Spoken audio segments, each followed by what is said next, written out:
I'm Al McCauley. Did you know that there's a patron saint for clowns?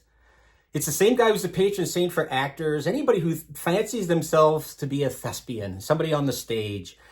His name is Saint Genesius, and we remember him every year on August 25th. And I wasn't aware of this guy until just recently, and so I wanted to talk about him because I love doing episodes about saints, especially saints that I had not heard of and I can learn about. Gives me a chance to do some researching. I guess that's the student in me. I just love doing this kind of stuff. But anyway, Saint Genesius was a 3rd century comedian and an actor, and he was somebody who performed plays, and he performed them for the elite in Roman society.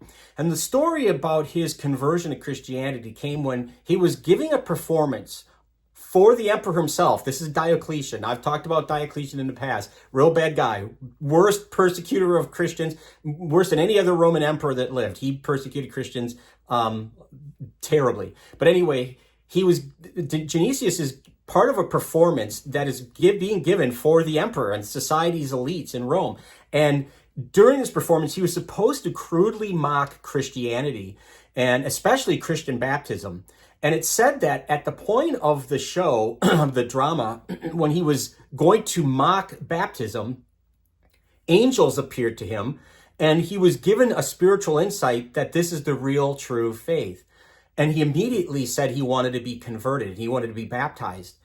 Now, you can imagine this is going to throw the other actors into a little bit of a tizzy, and the audience doesn't know what's going on. But he refused to continue until he was baptized. Well, as you can imagine, Diocletian is going to fall into a rage, and he's going to have his guards seize Genesius, and he's going to ask him, are you serious? You're going to renounce Christ? And he said, no, I want to be baptized. And the story is he had him tortured and eventually beheaded because he refused to renounce Christ.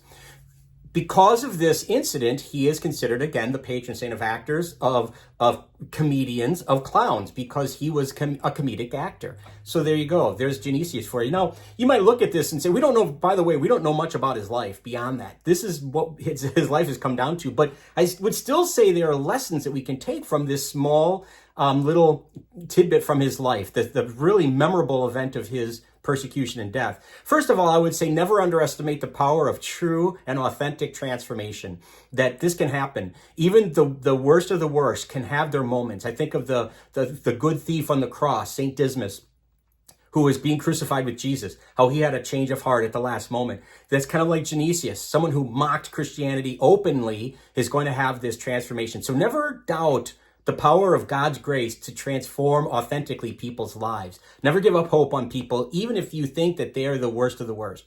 Second thing I would say is Genesius refused to renounce Christ. He stood up for his beliefs. And here's a guy who, in front of everybody else, is putting himself out there, his reputation, and in fact, his life. And it makes me wonder, can I model that kind of courage when it comes to my own faith and living my own faith?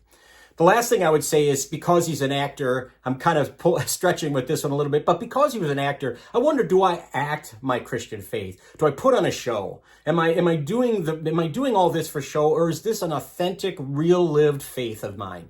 Am I proud of my faith, or am I just doing it for people to say, wow, he's a real good guy. He goes to mass, or he prays, or whatever the case is. It's great if you do those things, but be sure you're not just acting or going through the motions to put on a show for people. I think that's one of the lessons we get from Genesius too. He was genuine in his faith, even to the point of death. So anyway, there you go. If you know or love somebody who's a thespian or a comedian, please feel free to share this content. We'd love it if you'd subscribe to our YouTube channel or follow us on Facebook. But either way, I hope you keep tuning in every Friday for Fish on Fridays. Until next time, please be good to each other, and God bless.